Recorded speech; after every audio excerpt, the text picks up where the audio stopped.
بچه ها از یه جهت خدا رو شکر میکنم، این دختر بچه اسلام شهر خدا بیامرزش به خاطر یه گوشی جونش رو از دست داد.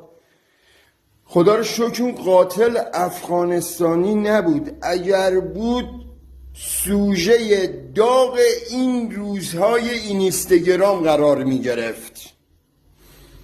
خدا رو شکر کنید، خدا رو شکر کنید که این بندگان خدا دستی توی این اتفاق نداشتن.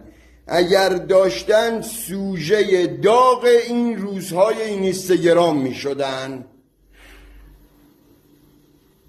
خدا بیامرزش. از خدا براش طلب آمرزش میکنیم و از خانواده‌ش هم صبر. خدا بیامرزش.